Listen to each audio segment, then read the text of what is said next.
Prime Minister Sheikh Hasina apparently made the decision to resign. জেলখানা ready করেন, ফাঁসির মঞ্চ রেডি করেন, আমি আসছি। আইনগত কোনো বাধা নাই, উনি ফিরবেন, ফিরে সারেন্ডার করবেন, বেইল চাবেন। তিনি এই দেশে আসতে তো কোনো আইনগত বাধা নাই।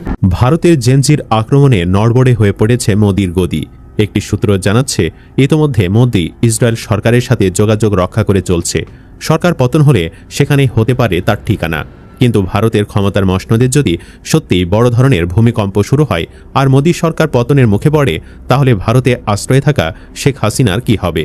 মোদিকে নিজের নিরাপত্তার পাশাপাশি পরম মিত্র হাসিনাকেও সঙ্গে নিয়ে যাবেন, নাকি নতুন সরকারের চাপে হাসিনাকে বাংলাদেশের হাতে তুলে দেওয়া হবে? কি বলছেন বিশ্লেষকরা? চলুন বিস্তারিত জেনে নেওয়া যাক। ভারতে বর্তমান শিক্ষা ব্যবস্থার চরম অব্যবস্থাপনা, বারবার পরীক্ষার প্রশ্নপত্র ফাঁস এবং চাকরি নিয়োগে ব্যর্থতার প্রতিবাদে জেনজির আন্দোলন চলছে, যে আন্দোলন ছোঁয়াচে রোগের মতো ছড়িয়ে পড়ছে।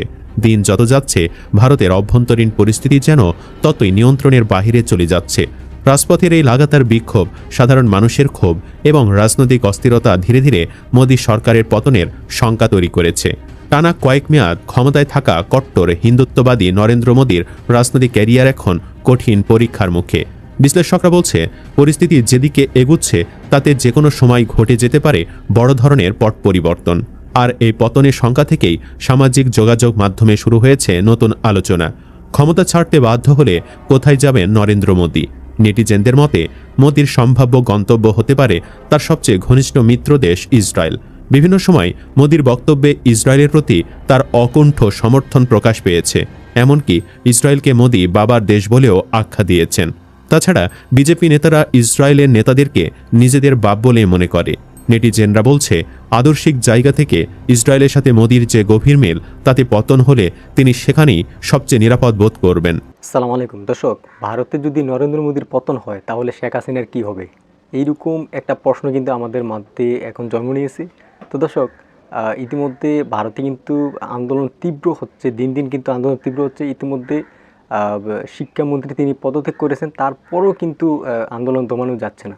তো দর্শক, ইতিমধ্যে আমরা ভিডিওর কিছু অংশ আমরা দেখেছি, সামনে গুরুত্বপূর্ণ আলোচনা রয়েছে, আপনারা সবাই শুনবেন। শুনলে আপনারা বুঝতে পারবেন যে আসলে শেখ হাসিনা বা এই নিয়ে বিস্তারিত আলোচনা রয়েছে। তো দেরি না করে চলুন মূল ভিডিওটি কন্টিনিউ করি। তার আগে বলে নিচ্ছি, ভিডিওটি যারা দেখছেন ভিডিওটিতে একটি লাইক করে দিন। টানা এক মাসেরও বেশি সময় ধরে শিক্ষামন্ত্রী ধর্মেন্দ্র প্রধানের পদত্যাগের দাবিতে আন্দোলন চালিয়ে যাচ্ছে ভারতীয় জেনজিরা। অবশেষে তরুণ শিক্ষার্থী ও ককরোচ জনতা পার্টির তীব্র আন্দোলনের মুখে পদত্যাগ করেছেন ভারতের শিক্ষামন্ত্রী। তবে ধর্মেন্দ্র প্রধান পদত্যাগ করলেও আরও 2 দাবি পূরণ না হওয়া পর্যন্ত আন্দোলন চালিয়ে যাওয়ার ঘোষণা দিয়েছে ককরোচ পার্টি। এতে বিপাকে পড়েছে মোদী সরকার। ভারতের জেনজির আক্রমণে নড়বড়ে হয়ে পড়েছে মোদীর গদি। আর মোদী সরকার পতনের মুখে পড়ে, তাহলে ভারতে আশ্রয়ে থাকা শেখ হাসিনার কি হবে? মোদীকে নিজের নিরাপত্তার পাশাপাশি পরম মিত্র হাসিনাকেও সঙ্গে নিয়ে যাবেন, নাকি নতুন সরকারের চাপে হাসিনাকে বাংলাদেশের হাতে তুলে দেওয়া হবে? কি বলছেন বিশ্লেষকরা? চলুন বিস্তারিত জেনে নেওয়া যাক।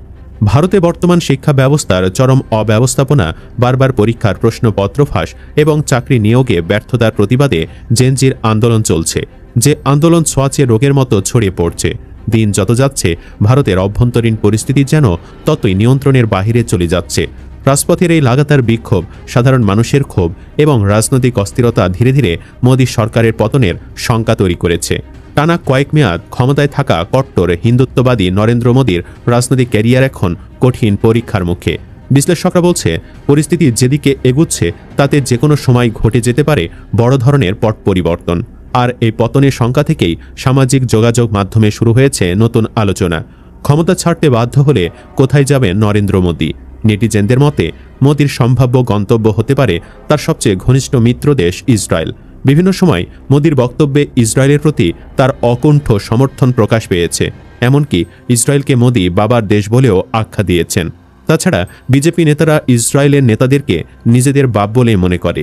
নেটিজেনরা বলছে, আদর্শিক জায়গা থেকে ইসরায়েলের সাথে মোদীর যে গভীর মেল, তাতে পতন হলে তিনি সেখানেই সবচেয়ে নিরাপদ বোধ করবেন। ইসরায়েলও মুসলিমদের ভালো চায় না। একইভাবে নরেন্দ্র মোদীর উগ্র সরকার অনেক আগে থেকেই ভারতে মুসলিম নিধন কর্মসূচি চালু করেছে। তাই দুই নেতার মধ্যে আদর্শগত দিক থেকে অনেক মিল দেখা যায়। তবে এরপরই প্রশ্ন উঠতে শুরু করেছে, মোদীর পতন হলে হাসিনার পরিণতি কী হবে? বলে রাখা ভালো, ছাত্র জনতার অভ্যুত্থানে বাংলাদেশের স্বৈরাচার শেখ হাসিনা পালিয়ে বর্তমানে ভারতে মোদী সরকারের কাছে স্ত্রীর মর্যাদায় অবস্থান করছেন। রাজনৈতিক বিশ্লেষকদের মতে শেখ হাসিনার সাথে নরেন্দ্র মোদীর সম্পর্ক ছিল একেবারে ধর্ম মর্ম বা পরম বন্ধুত্বের। কেউ কেউ সেটিকে আরেকটু বাড়িয়ে স্বামী স্ত্রীর সম্পর্কের কথাও বলেন। সেই সম্পর্কের জোরেই ভারত তাকে আশ্রয় দিয়েছে। প্রশ্ন হলো, মোদী নিজে যদি ক্ষমতা হারিয়ে বিপাকে পড়েন তবে শেখ হাসিনার ভবিষ্যৎ কী হবে? এ নিয়ে এখন সামাজিক যোগাযোগ মাধ্যমে অনেকেই ব্যঙ্গ বিদ্রূপের পাশাপাশি প্রশ্ন তুলছে। বাংলাদেশের সাধারণ মানুষের মধ্যে এখন একটাই কৌতূহল, মোদী যদি সত্যি ইসরায়েলে চলে যান তাহলে শেখ হাসিনা কোথায় যাবেন? মোদী কি তার এই পরম বন্ধুকেও সাথে করে ইসরায়েলে নিয়ে যাবেন? তো দর্শক, দেশ এবং দেশের বাইরে থেকে আপনারা যারা এই ভিডিওটি এতক্ষণ বিস্তারিত আলোচনা শুনছিলেন, আপনার গুরুত্বপূর্ণ মতামত যদি থাকে তাহলে অবশ্যই আমাদেরকে কমেন্ট করে জানিয়ে দিবেন, আমরা সেই কমেন্টের উত্তর দেব। তো দর্শক, আজকে এই পর্যন্ত, দেখা হচ্ছে পরবর্তী ভিডিওতে। এতক্ষণ সাথে থাকার জন্য আপনাদেরকে অসংখ্য ধন্যবাদ এবং এইরকম আপডেট সবার আগে পেতে আমাদের চ্যানেলটি সাবস্ক্রাইব করে রাখুন।